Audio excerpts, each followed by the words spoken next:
Welcome to the Dollars and Cents Podcast with Wes the Economist and Jonathan the Conspiracy Theorist, coming to you live from the Wave Beach Realty Studios in North Myrtle Beach, South Carolina. Call us today at 843-957-3872. Happy New Year, and as we get the year started, let's get your financial picture in focus by getting a budget and getting those spending habits looked at. Reach out to me at coachwestc@gmail.com and we'll get you off to a good start. This segment brought to you by Eisenhower Dental.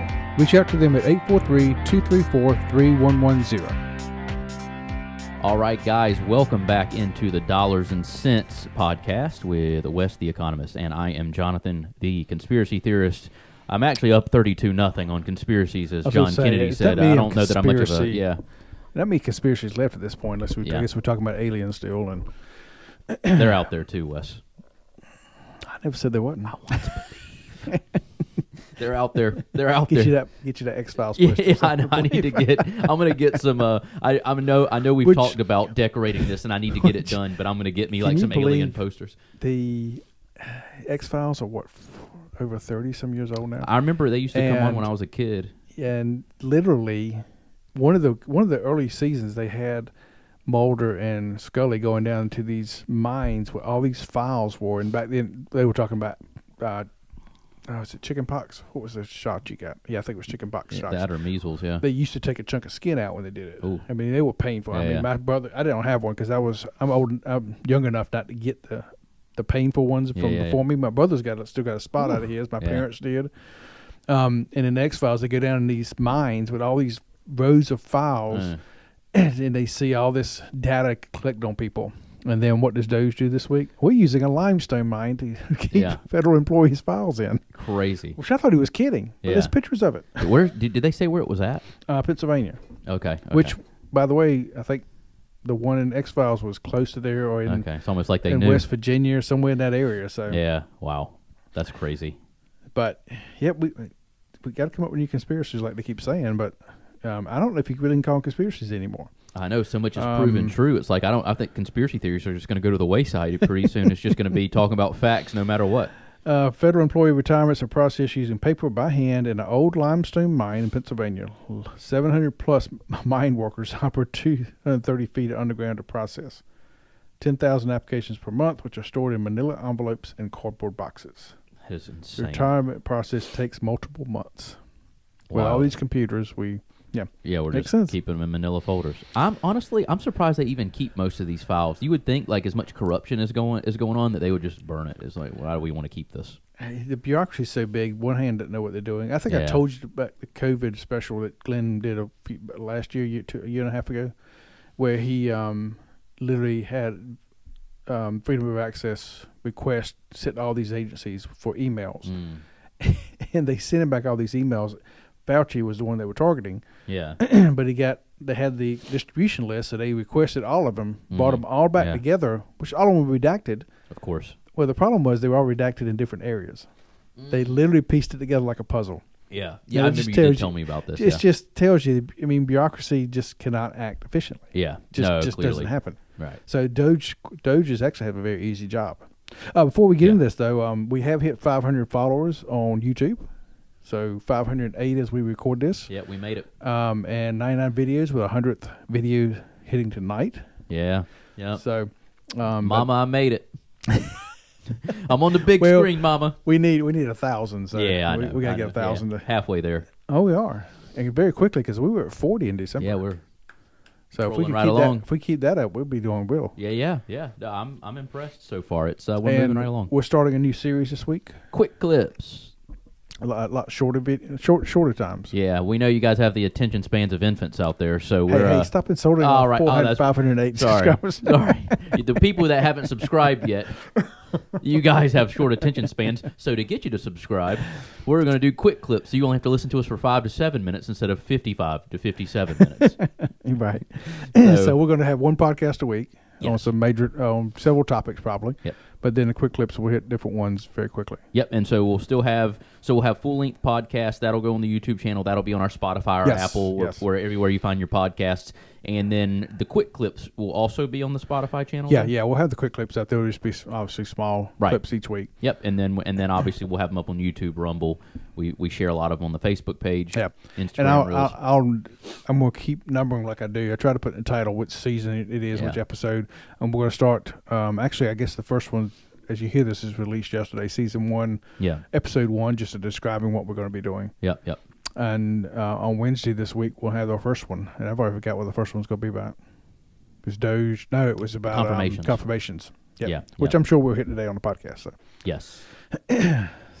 Getting there. We are getting moving there. Up. Yeah, we're moving up in the world. Yeah, look at us now. So, but we went into this a while. How was your week? February is slow for real estate. In theory, it was slow. Every time if I ever book a trip to go anywhere, and I usually try to plan them around what I think will be my slow months or slow weeks. February typically isn't a very busy month. It's right before March. March starts ramping up, so you start to see a little activity pick up in February in the real estate market, but you don't really see it ramp up until March. The weather starts getting a little better. I booked this cruise, and this has been my busiest week of the year. I mean, I was like, okay, go figure. So next week, Trump effect. It's the Trump effect. Yeah, it's got to be. It's got to be. So, yeah, I mean, usually real estate's like a roller coaster. It's like up, down, up, down, up, down. Like I'll have a busy week and then it's dead, or it's like halfway and then it's just always like this. It looks like a, what do you call it? The heart monitor. It's just doo-doo, doo-doo. It's like that. So next week, hopefully while I'm actually out of town on the cruise, maybe it'll be one of those slower weeks where I'm not like losing a bunch of that's, And then after that, I just want it to be nonstop because I'm not going anywhere else. I've learned my lesson. I'm not going anywhere else. Till the end of the year. I'm going to Colorado at the end of the year. I was going to say, I think I saw on Facebook where you promised a lot of trips this year to somebody special. I did promise Bryn that we would go on more trips. They're going to be like weekend trips where I'm like, all right, I'm not busy this weekend. Let's scoot away and come back. Nowhere where I'm staying 7 days, I can tell you that. We will be in Colorado in September, but between the March 1st until September, no big trips. We're working hard this year, and I'm going to make something of myself this year, and then maybe I'll travel a little bit more. You got to hire a bunch of agents under you, then you can just reap all the benefits. That's easier said than done. It's tough to find the good quality agents. You got to weed through a lot of them that don't have, because being a real estate agent, it can be a tough thing because you have to be very self-motivated and you have to also be self-sufficient, and you almost have to like self-govern yourself and be very diligent and consistent. And if you're not, you can fall out of the business or get eaten up by the good agents quickly. So it's hard to find those good agents. Not that real estate's full of bad agents, but like ones that want to work hard and that really want to, that you can leave and the business is still running. It's hard to find those types of agents. So kind of like what your stepfather found. Kind of. I'll take that compliment. Yeah. Oh yeah, you hit the jackpot, Robert. He knows. He knows it. I've talked to him. He knows it. I work hard for the fam. Yeah. I feel some obligation because it's family too to work hard and make them proud. And my sister who works for me feels like that same obligation to me. Yeah. So she's always talking to my mom, and she's like, I just don't know if Jonathan's proud of me. It's been a tough week. I didn't get a lot of people on the phone. It's the time to shout out to her. Yeah, Allison, you're doing a great job. I'm more than proud of you. You probably won't watch this because you don't seem very interested in anything that I do, and you don't agree with anything I say, but you're doing a great job. I love you. Your baby Reed's awesome, and we're going to keep on rolling. So, anyway. So, summertime's coming for the Grand Strand. That's a busy time, and so... Myrtle Beach is about to be rocking and rolling. Hopefully I'll be doing some fishing charters this summer, and my financial stuff will pick up, and everybody's ready to get their finances in order. Yeah, there you go. Yeah, plug hope it's going to be. Hope it's going to be a good year. I think so. I think I'm optimistic for this year. I know there's a lot of people saying that there's going to be. I was hearing people talking about a market crash yesterday. Like there's a lot of people saying there's going to be a market now. Commercial real estate, I've heard, might see a crash because rents are going down. It's getting real sketchy out there in the commercial real estate business. They were talking about Warren Buffett just moved a lot of his money out of commercial real estate into some other assets. I was hearing about that. I don't know if it's. I don't follow him that closely to know what he's doing with his money. He's smarter than I am, obviously. But anyway, I don't suspect a market crash anytime soon. I think we're doing the right things to try to curb that and try to fight inflation. I hope so. I was talking. I actually been corresponding with. Carol Roth, who is a kind of famous. I'm kind of surprised she answered my email. But she was on Glenn Beck's show a few days ago, and she was talking. I totally think she's got this right. I totally agree with her because I've actually been telling my students this, is that we're on a tightrope. I mean, the problem is right now we've got the economy so wound up and so on this razor's edge that if we don't watch out, we could see huge inflation come back. Yeah. Literally, we were on that teeter. It was 3% last month. Yeah. But they just released data this week. Yeah. Which is up already. Right, yeah. And very much inflationary pressures are there. Yeah. On the same time, though, if we, with all this cutting of the government and everything being cut back, if we don't see the private sector pick up, and if we see the private sector take that dip you're talking about, we're in a recession. Right. So usually you have some play area in the middle. We've manipulated the economy so much from the government level, federal government level, that we are literally on this razor thin that we could hit inflation or we could hit a recession at any time. Right. So which way we go is the problem. And if we can keep, Trump can keep going, but also at the same time what he's been doing is trying to get rid of regulations, promote business. Right. Because whatever the government cuts, that money hopefully will get back to the private sector. But if it's not spent in the economy, then we're in recession. Right. But if government keeps spending, like the Democrats are trying to make them do, and the money and the regulations get put off, then you've got a huge growth time that would lead us into inflation. Right. So, yeah. Makes sense. Economics, dismal science. What All can right. I say? So, well, as an economist, what do you think will happen? If you had to guess, like this 2 year, this year and next year, 25, 26, what do you think happens based off what you're seeing right now?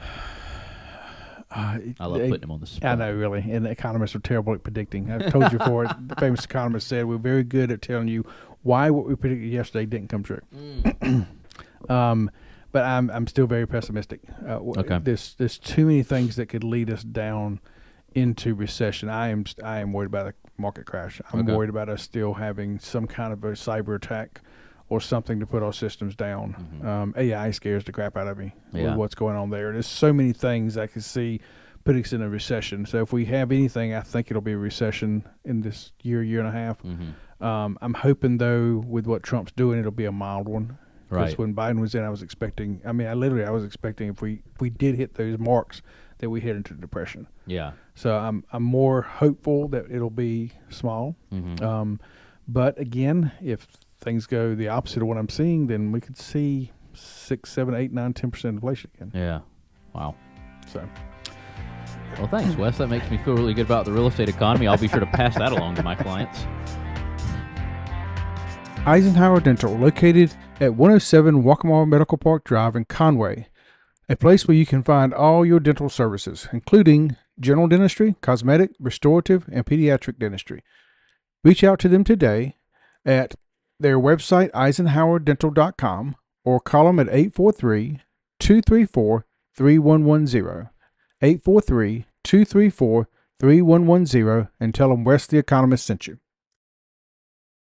When life gets unpredictable, turn to a partner you can trust. At Bobby Clary State Farm, we've got you covered. Whether it's home, auto, or life insurance, we're dedicated to providing personalized coverage that fits your needs. With our friendly and knowledgeable team, navigating your insurance options have never been easier. Visit bobbyclary.com or call 843-438-6000. Bobby Clary State Farm, here to help life go right. Are you looking to buy a home in North or South Carolina? You need to reach out to Wave Beach Realty today. We are a family-owned company with over 10 years of experience in North and South Carolina and operate along the Grand Strand. Give us a call today at 843-957-3872. That's 843-957-3872. Thanks for listening to the Dollars and Cents Podcast with Jonathan the Conspiracy Theorist and Wes the Economist. Don't forget to follow us on Instagram and X at DollarsCentsGS and on Facebook at Dollars and Cents. This part of the show is brought to you by Clark Financial Coaching. Reach out to us at CoachWesC@gmail.com. That's CoachWesC@gmail.com to get a free consultation to help you get your financial picture in focus. So yeah, you can tell you real estate people that, but hopefully, again, I hope I'm wrong. I actually did. I don't know if you got a chance to see me on BTW. Shoot me the clip. WBMBF. One of those. WBF.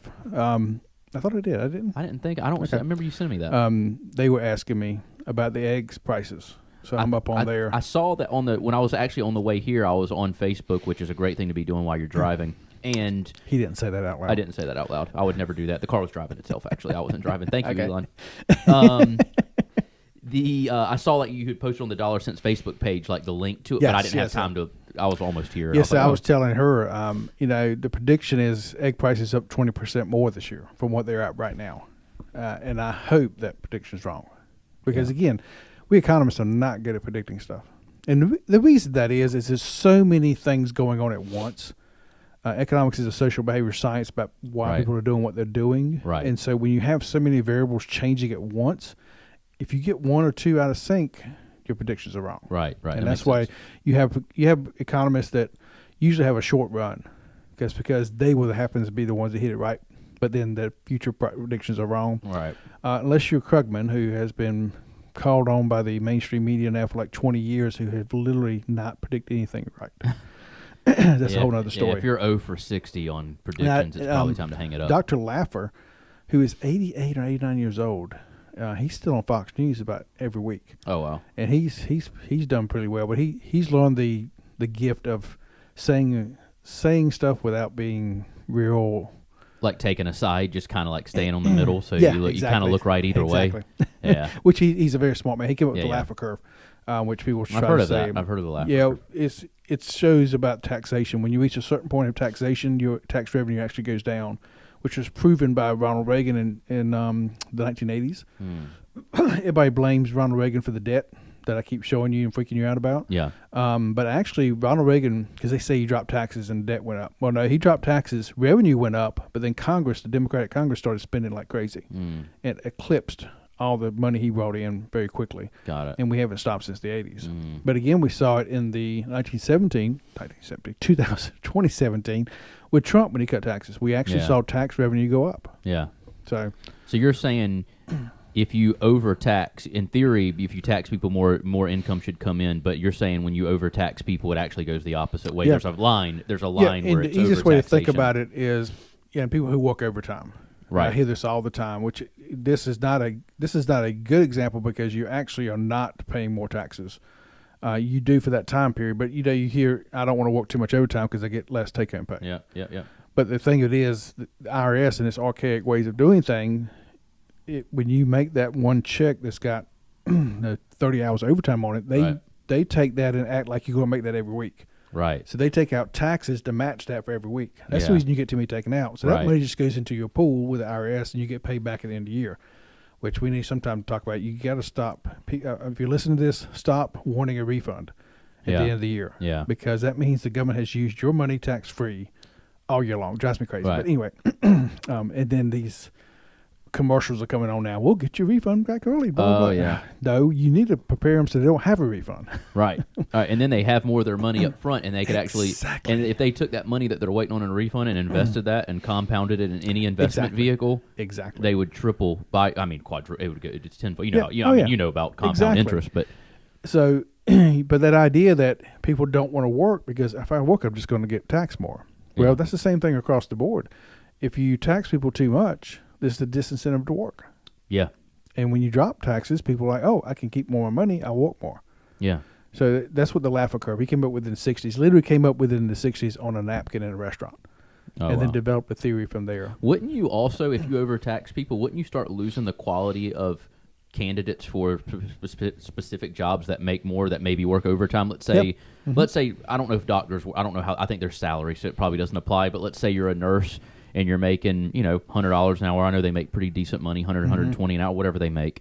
And all of a sudden you're working all this overtime because we're in Horry County and we have a lot of hospitals and a lot of patients and a lot of retirees, and we have a lot of people moving here, so we have a high usage of nurses. Let's say the taxation goes up, and so nurses are they're working 20 extra hours a week, but now all of a sudden they're making $1,000 less a week or $2,000 less a week than they were because of taxation. That would give them the incentive to not work as hard or not want to be a nurse or just not work as many hours, and then you end up having to hire more nurses that are willing to work for less, and so you're going to get worse quality of nurses. That's across the board too. I mean, you can get doctors with that too. I'm just using them as an example. Doctors have been limited with insurance and these big corporations that they work for now, they limit their pay. And a lot of people who are smart enough to be doctors and who would be good doctors are looking for better paying places to go because they don't want to be limited. Right. So you're exactly right. It's exactly on point. Yeah. So I just use that as an example. But while we have doctors brought up, shame on the doctors that go to school and buy into the idea of just treating people and sending them home and instead of curing and preventing diseases. You are the problem with the healthcare system. I hope RFK eats you guys alive. Anyway, the good doctors, thank you. The rest of you, I don't like you. I think the system now makes bad doctors. It's mainly the system. It's mainly the system. Because I keep going back to Glenn Beck, and some people don't like Glenn Beck, and I've gone through my phases where I think a lot of him and then realize, no, he talks too much. And anyway, one thing you can say about Glenn Beck, he's always ahead of the curve on some of this stuff. Mm-hmm. And I remember, I think he was on Fox News. I don't think CNN would let him do this. He brought in, and this was like 18 years ago, it's been a while ago. He brought in two sets of doctors, some older doctors and some very young doctors just out of med school, and had them in this panel.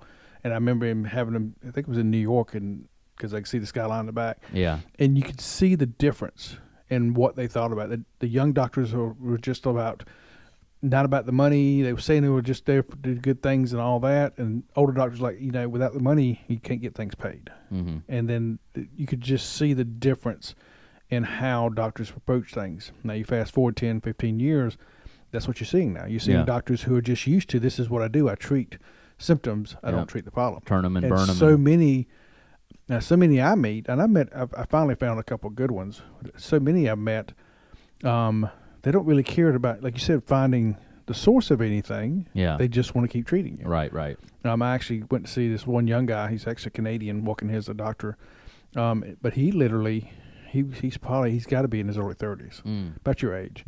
But he literally sat with me and went over all this stuff. You can tell he researches all the time. Yeah. And he literally wants to cure whatever's going on with me, not just give me medicine. Not just medicine and just say, come back and you need a refill. I did have to go on a little bit of medicine. I tried to get to 60 with no medications, but I've got one now I've got to take.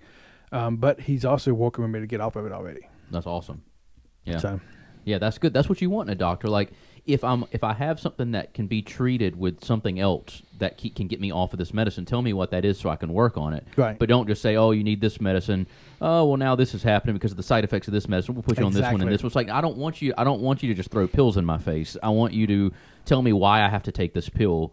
And is there something I can do so I don't have to take this pill? Yeah. Because that's probably better for me than the 48 side effects that you haven't told me about of this pill you've given me. And I'm finding out that a lot of doctors don't know about those side effects, which is a problem in itself. Scare me. Yes, you shouldn't even be able to legally write prescriptions for something that you don't know the side effects of. I actually had another doctor put me on this medicine, and I actually knew the side effect. I did all my research. Yeah, and I go to peer reviewed places. I get to medical journals that I can't read, so I don't have time to look up all the terminology, and even then I may not put it in the right spot. Yeah. But I came back and told him, well, I got through these, starting side effects. He's like, oh, it has side effects? I've never put anybody on it for you, the first one. Everybody that comes to me has always been treated for them. So I actually got to educate him on, but I'm thinking, you should have known this before you actually gave it to me. Yeah. But then he sent me to this other guy who's working with me. But through this other guy, he's realized that there's two types of what's going on with me. One's very common, and the blood tests show that's all. You can't tell, and most people think it's the common one. He's realized I've got a very rare form of what's going on with me. I mean, not rare like it's going to hurt me anything differently, but it acts differently. Okay. And that's why I've had so much problem with trying to get a doctor to work with me, because it wasn't acting like it was supposed to common. Got it. And now this guy's like, no, it's this type over here, and I forget how many. It's like less than 10% of people who have this have it. Right. But that takes research, and I don't think a lot of doctors like to do research anymore, which is scary. Yeah, it's like because now I think trust in doctors probably isn't what it was, but at one point they were probably some of the most trusted people on earth. Like if you go to your doctor, my doctor said I need to do this, you're going to go by it. Yeah, it used to. I'm transitioning. I mean, that was when I was younger to now. I don't trust. I mean, the doctors I've got now, I think a lot of, but in the day I still don't trust them, because the one guy who I'm seeing that I really like, he's seeing 30 patients a day. Right. How can you know? I mean, it used to be when we did trust them and they knew what they were doing, they were probably seeing 12 a day. Right. And they knew your name, they knew your kids' names, and all that. With the government getting involved in this major calamity to me, and there's no way to I don't see it coming back from it. But these doctors don't have time to know anybody. No, they look at a piece of paper, they look at a blood test. oh, this is what you got to do. And I've got to do something with my knee. I've been working on that for 3 or 4 years trying to find the right doctor. I haven't found the right doctor for that yet. But several of them I went to. I have a diary of what happened to my knee for the last 40 years, 50 years. And I've got this diary. And 3 of the doctors I went to wouldn't even read it. Yeah. Oh, and I see the x-ray here, and we'll do this. Yeah, that's crazy. What can you answer why it happened? No, I don't know about any of that stuff. Right, it's crazy. It's I've only had one, and I don't even know if I'd really call it a break, but I fell one time, and I like caught myself the wrong way, and like this, I felt like this sting go down this left pinky finger right here, and I went and got x-rayed at, well, I won't even call out the doctor, but a local doctor here in North Myrtle Beach. It was like one of those in and out quick ones, outpatient service, and I went in there. And they did an x-ray. They're like, oh, yeah, you broke this whole pinky and this bone right here. Like, we're going to give you a splint. You're going to have to get surgery, blah, blah, blah, blah, blah. I'm like, dude, that sucks. I believed them. I'm like, okay, they know what they're talking about. Well, then the girl I was dating at the time, her mom knew, like, a hand and foot specialist that, like, just did stuff on hands and feet, just surgeries. And I went and had an appointment with him, and he looked at it. Within 2 minutes, he said, ball your fist up real quick. He's like, well, it's not broken completely because you're moving your pinky. It's like the way you're moving it is not broken. He was like, you've got what's called boxers get this injury all the time from punching over time. Basically, you wear down this knuckle. And he's like, yeah, you might have had a slight fracture in there, but he's like, you're moving your pinky. It's going to heal just fine. He's like, you definitely don't need surgery. You don't need a splint. He's like, there's nothing I can do for you. He's like, you're just going to have like that one will just never be as defined as on your other side. He's like, it's like, other than that, nobody will ever notice. He's like, nothing needs to be done. And I was like, if I hadn't went to him, I would have been letting these people do surgery on my pinky for no reason. That's been going on years. When I was at NC State, I had a issue. It still blows my mind to even think about it. This was 30 years ago. I had this issue, and I had some blood coming up, and I'd take my shirt off. I had some blood, and so these doctors in Raleigh, North Carolina, I went to these specialists and all, and they were probing around. They couldn't find anything, and we're going to have to do exploratory surgery, literally, to find out what's going on. It's freaking me out. I have to go get a second opinion. Oh, yeah, my grandmother in Wilmington said, I want you to take to see my doctor. And this was 1992, 91, 99, probably 1990, 91. And he was in his probably 70s then. And I'm telling him what's going on. He's examining me, and he reaches down, and all of a sudden he goes, ow, what was that? He said, oh, you had an infected hair. And that was literally the blood was coming from this infected hair that all the doctors in Raleigh could not find. And we'll go do exploratory surgery on me. Can you imagine? It did. At that point, started my turn from that long ago. Like, I don't know if I trust these people or not. Yeah. And I've gone through my parents' sickness and all. I mean, I literally, and I'll call them out. I don't care if they like it or not. They can sue me because I should have sued them. I was at Richmond Memorial with my mother, and I had her in the emergency room. She was delirious. She had pneumonia. She was delirious. And I walked away for something, and this young doctor came over who was a resident and said, I guess, I don't know what happened. I guess he asked her if she wanted a do not resuscitate order. So I guess she said yes, and he put it in the record. So they finally admit her. I go home to get some sleep. At 5 a.m. in the morning, I get this phone call that says, your mother's taking a turn for the worse. We thought you might want to come on back down. I said, yeah, I'm on my way. She said, yeah, since she has a D or whatever it's called. DNR. DNR. I'm like, what do you mean DNR? She says, well, she's got a DNR on her. I said, no, she doesn't.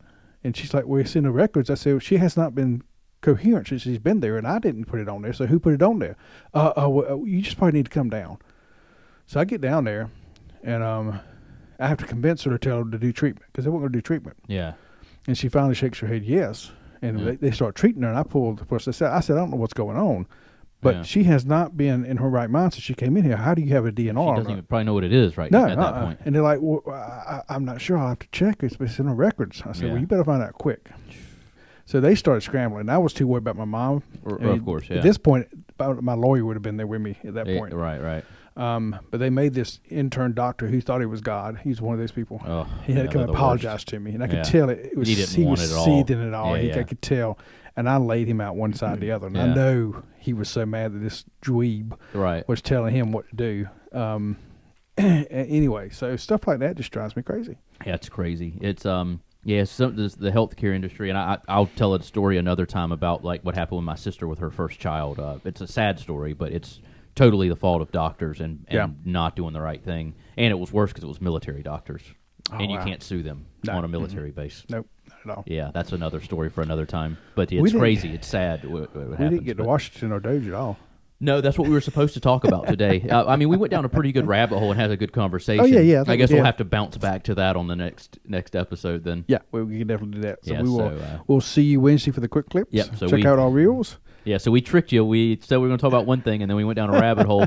Well, welcome to the Dollars and Cents Podcast. Dollars and Cents Podcast. We'll try to catch up on it next week. Absolutely. Mortgage payment, insurance payments, credit card payments. They can be very overwhelming. Are you ready to take the time to get things under control? Then reach out to me at Clark Financial Coaching to see if we can get you started with a budget and then a vision for the future. Write me at coachwestc@gmail.com. That's coachwestc@gmail.com. Want to know more about economics? Then look for my podcast, Econ Sense, at Apple and Spotify, or reach out to me at west.the.economist@gmail.com. It's west.the.economist@gmail.com. Are you looking to buy a property in North or South Carolina and need financing assistance? Give Motto Mortgage Coastal Pros a call today. We specialize in residential loans in both North and South Carolina and can meet all your residential home loan needs. Give us a call today at 843-957-3872. That's 843-957-3872.